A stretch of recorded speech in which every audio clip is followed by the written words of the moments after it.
आज के सेमिनार में आप सभी का स्वागत है।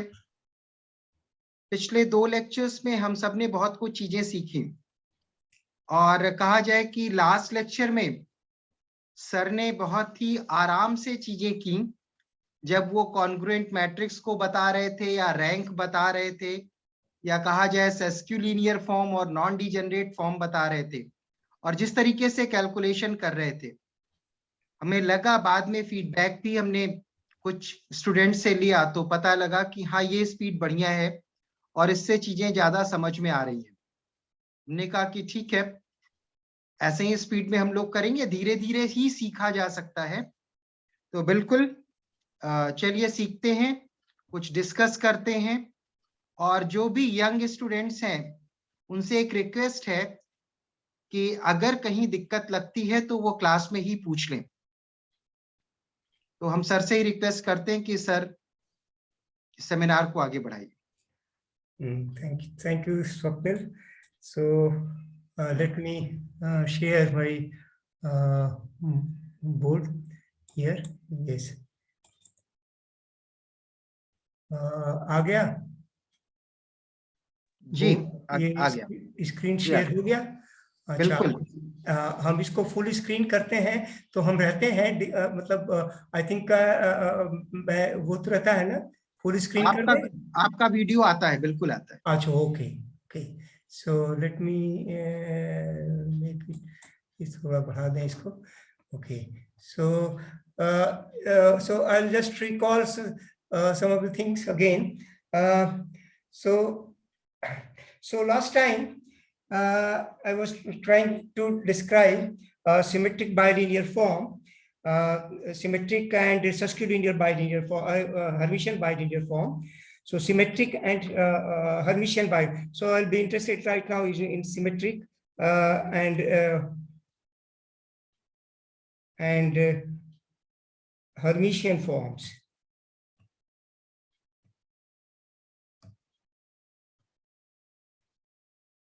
So last time I think I just tried to describe symmetric bilinear form over field of characteristic 2. So this was the theorem. Let me recall that theorem.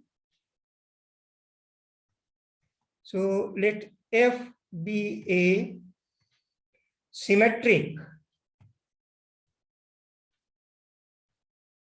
bilinear form on a finite dimensional vector space,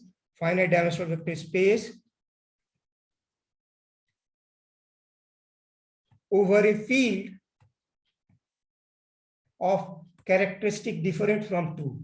Characteristic 2 case will be discussed separately. So F be a symmetric bilinear form, or maybe I'll just describe this Hermitian also in parallel. So okay, so this is symmetric bilinear form. Then there exists a basis x1, x2, xn of V such that, so finite dimensional vector space V over a field this, such that the matrix of F with respect to X is in diagonal form. So that is diagonal. So maybe you can write as A1, A2, or alpha 1, alpha 2, alpha n here. So that is there is a basis such that Fxi xj is equal to 0 for I different from j. So then the matrix of this will be the diagonal matrix. So this is what we were trying to prove. We proved in, so maybe I'll recall because I did it in the last hour. So I'll just recall simply the proof again quickly. So let me recall the proof. So recall. So how will you do it? So this is I think you all do in your MSc classes to reduce a symmetric matrix, congruent reduction of a symmetric matrix into diagonal form, and of course there also you assume the field to be so. But I wish to do in this way, and So let me recall here. So recall, I'm recalling the proof, for example. So first of all, we recall that there exists. So the proof is by induction. The proof is by induction, and proof is by the induction on dimension of V. So if dimension of V is 0, usually is 0 or 1, there is nothing to do. Nothing to do. So we assume the induction hypothesis. So that means you assume for the vector spaces of dimension n and prove it for n plus 1. So yeah, so that is the so assume the induction hypothesis. Assume the induction hypothesis.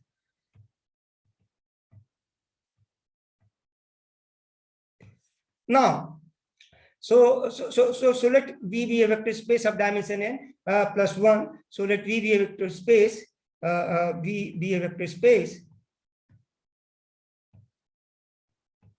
of dimension n, n plus 1. For n, we have assumed here. So for of dimension n plus 1, so usual induction process. So it's dimension n plus 1. So and let F be a form, F be a symmetric bilinear form, symmetric bilinear form. So first, if F is 0, there is nothing to do. Usually, F is 0, nothing to do. If F is a 0 form, it's already in diagonal form, so nothing to do. So suppose F is not 0. So suppose F is not 0.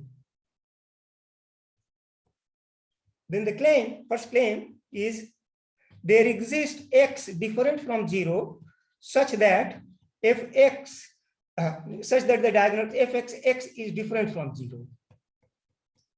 Why? Because if not,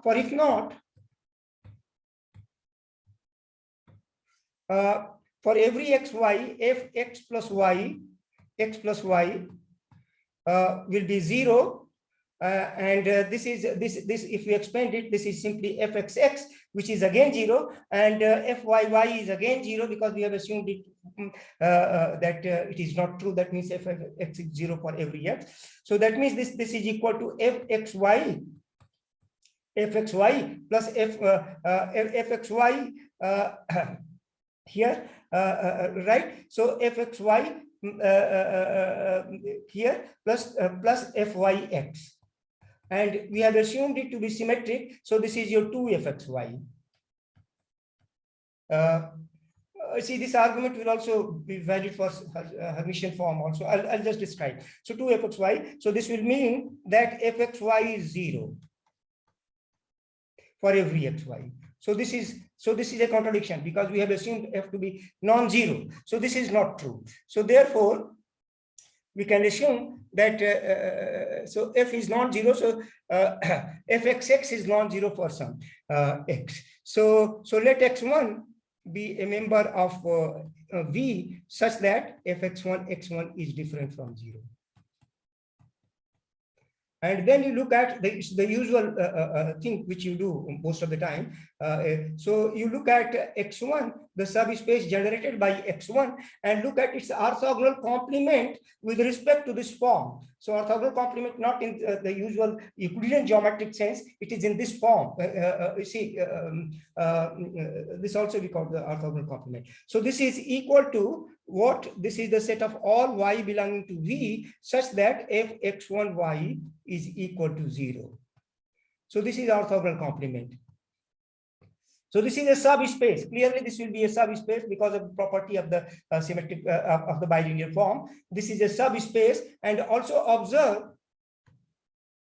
that x1, the subspace generated by x1 and this orthogonal complement is 0. Why? For example, if you take any alpha x1 in the subspace this, and if it is also orthogonal to x1, then this will mean that x1 is 0, and this will mean that alpha x1 alpha, sorry. So actually I'm sorry, this is f alpha x1. So कभी कभी मैं confuse करता रहूंगा इस notation, you know. So it's not inner product in that way. So f alpha x1 equal to a alpha of f x1 and f x1 is different from 0, so therefore alpha is 0. So this implies that alpha is 0. So you see that this intersection is empty, is a 0 trivial intersection. And also if you take any x, so if x is any element in V, then x can be written as an element of this subspace plus this subspace. What you do, you just try assume it. So this is alpha x1 plus y, and y is in the orthogonal complement. So so from that you can solve alpha in a way, because fx1 is different from 0. So then you take fxy1 xx1. So what will be this? Fxx1 will be alpha fxx1. Fx1 will be alpha fxx1, because fx1 y is 0. Y is in the orthogonal complement. So this, since fx1 is different from 0, you can solve it for alpha. So you can get an alpha such that x is alpha. So indeed, you can write it explicitly. So I'm trying to do it slowly because I don't know, this may be okay. So alpha, so therefore your alpha will be equal to so fx1, this alpha, I want fxy1 is equal to 0. So your alpha you take, sorry, this is your fxx1, alpha fxx1. So alpha you can take to be fx1 1 upon fxx1. And then you subtract here y equal to x minus 1 upon fxx1 all x1. That will be a member of the orthogonal complement.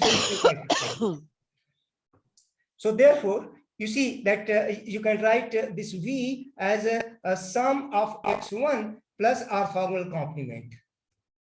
And the intersection is already 0. So therefore, you see that V can be written as a direct sum of this x1 orthogonal complement. It can be written. And now you can also observe that if you restrict f to this orthogonal complement, this you restrict it, this again is a symmetric bilinear form, and use induction. So this is a subspace of dimension n, because this was a space of dimension n plus 1. So this is a subspace of dimension n. So if you restrict it, you can find out an orthonormal basis of orthonormal an orthogonal basis, something like x2 and xn plus 1 here, and adjoin x1, you get that. So you get this result. So this proves this result. And you see the proof, if you just see the proof here, then there is nothing special here. You see, if we assume f to be such Hermitian form also. So let me say something here, Hermitian form. So suppose more generally, f is a, not more generally, suppose f is a Hermitian form,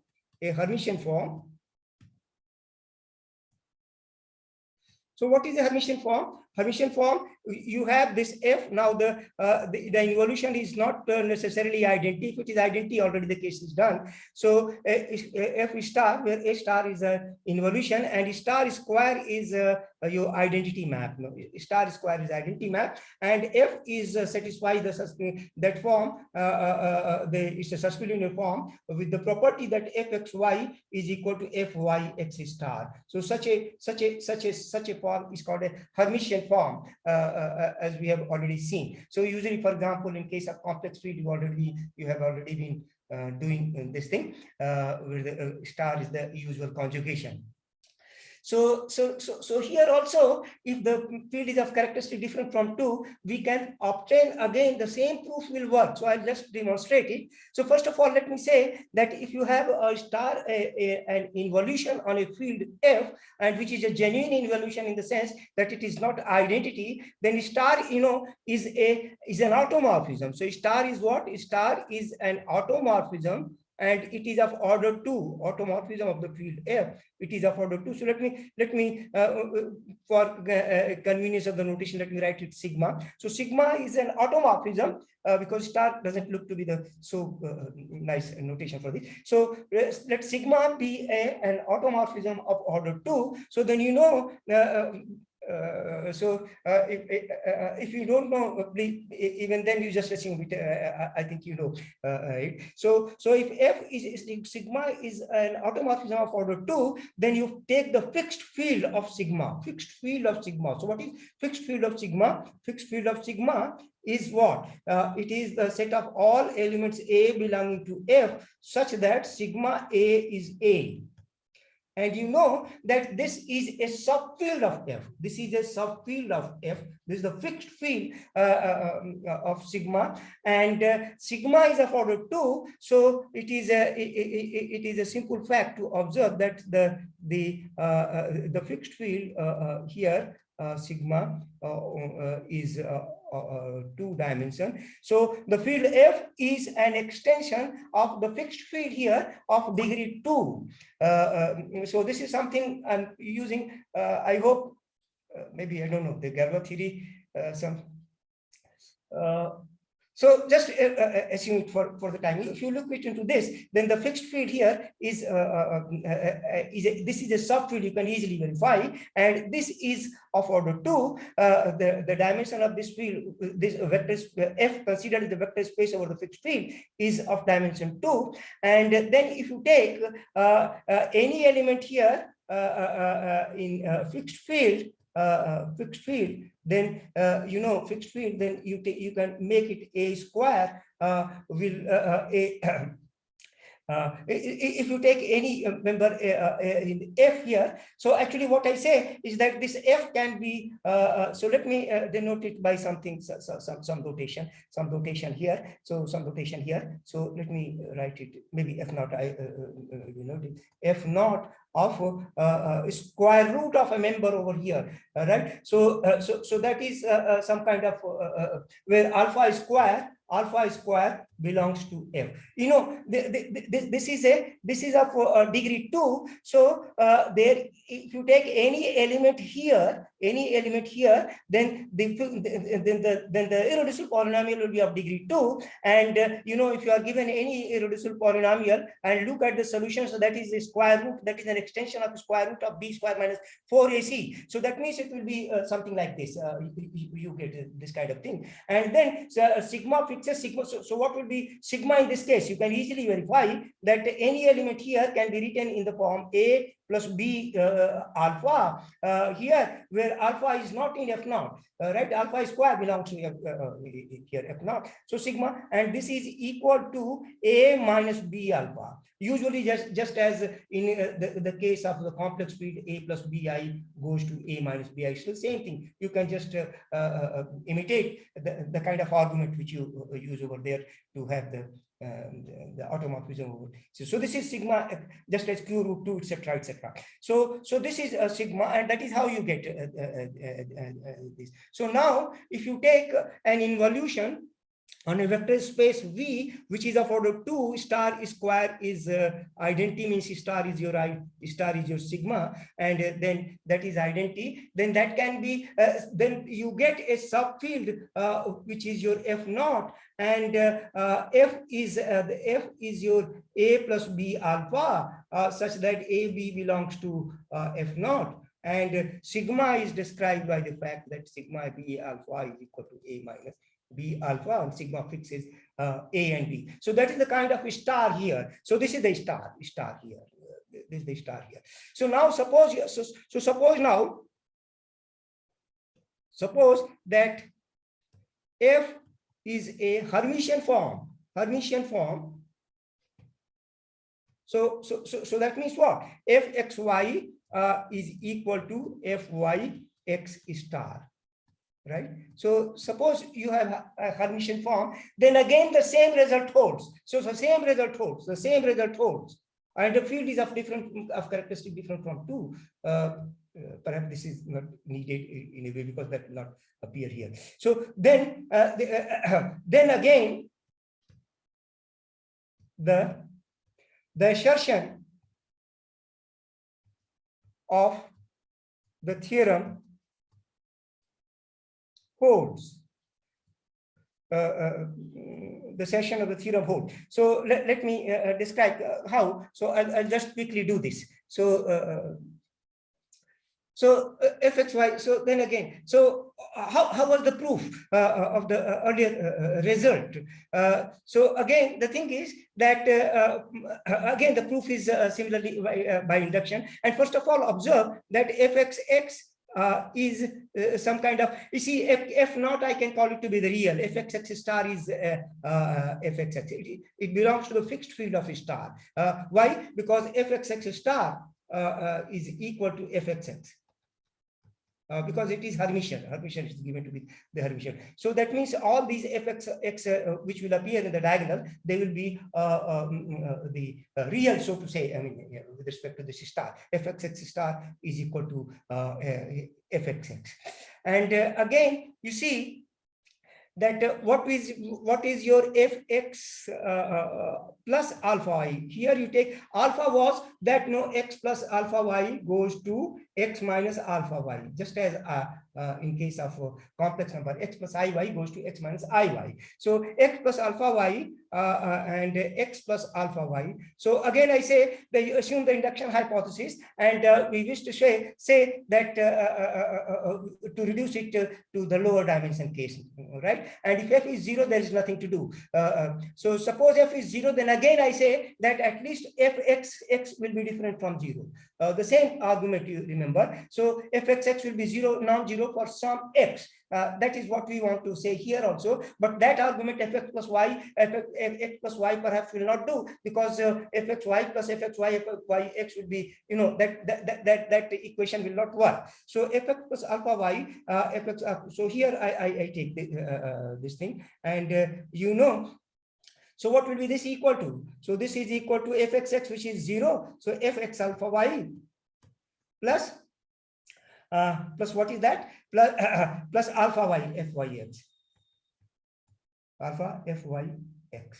And you see that this is your alpha star. And as I have already observed, so it's a trivial thing. I mean, it's a very elementary kind of thing. So alpha star is minus alpha. So alpha star is minus alpha because of the Susskind-Linear thing. So this is minus alpha. So that will simply mean that minus alpha you can take common. Fxy is equal to minus fyx.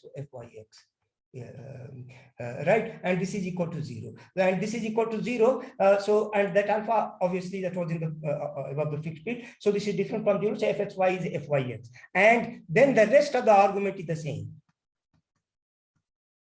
So again, you see that this is kind of symmetric. It reduces to this kind of thing. So again, the argument remains the same, right? So so then that is then here.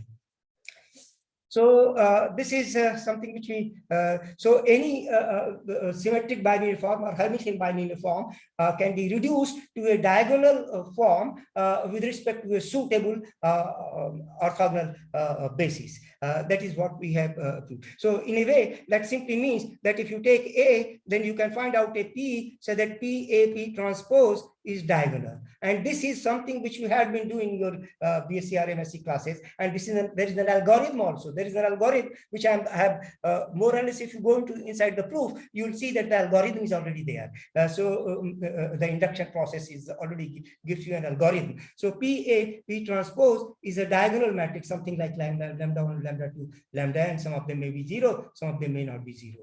Right. So this is if the field is of characteristic different from 2, then every matrix, every symmetric matrix, or if you take the Hermitian matrix, then that can be reduced to. But in case of Hermitian matrix, you have to take this star here, star of transpose. I hope you know. So then that is reduced to a diagonal matrix. This is what. So this is something which, and indeed, this is also very. In a way, you see, if A is a symmetric matrix over real numbers, then you already know the orthogonal reduction is already there over there. This P can be taken to be unitary, to be an orthogonal matrix or a unitary matrix. and lambda 1, lambda 2, lambda n may be taken to be the eigenvalues. Here these need not be eigenvalues, you see, in this kind of reduction. It need not be an eigenvalue, but this orthogonal reduction you had already always been doing, you have already done, I suppose, if you remember, using the eigenvalue reduction, the orthogonal reduction of the real symmetric matrix, not arbitrary symmetric matrix, because there you don't have the non-degenerate or inner product kind of thing. You remember, if you take the eigenvalues usually, and corresponding to eigenvalue, you take the eigenvectors and use the Gram-Schmidt process to orthonormalize those things, and then you get the orthogonal reduction. So that in general, for arbitrary, our arbitrary is not valid. But for over reals, the proof is already there, that you already you have already seen for the real symmetric matrix and for Hermitian matrix over complex field also. So that is something which you have already seen. So P transpose, and there also the algorithm is there. So this is the thing which you have. As a corollary, we obtain that corollary under the hypothesis.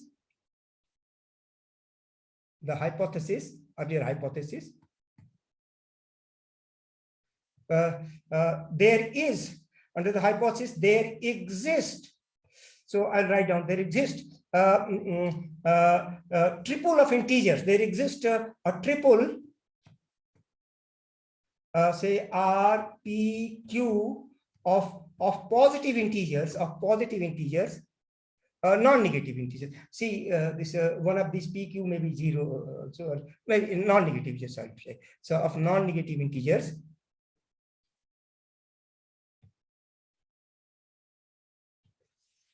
and a basis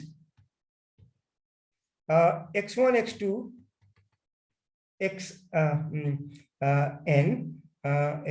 xn here, such that f xi xj is 0 for every I different from j, and f xi plus 1, sorry, xi is 0 for I greater than r, and f xi is equal to 1 for I lying between 1 and p, and it is minus 1. F xi is minus 1 for I between p plus 1 up to r. So essentially this simply means, so I'll make it more simple. So that means the diagonal, so the matrix representation, in other words, the matrix representation of F is in this diagonal matrix. So what kind of diagonal matrix? 1, 1, 1 up to P cross P here. So that is P cross P, and then minus 1, minus 1, minus 1 here, Q. So and 0 here. So you can take this IP 0 here, I minus Q, I minus I Q, and this is 0, and you see this 0 are of the respective order, the matrix 0, etc. This is P cross P, this is Q cross Q, and this is your 0, the respective matrix. So the matrix of this is of this form. You can write. Now here I have assumed that the okay. Right. So let me say here now. Okay. So right. So okay. So let me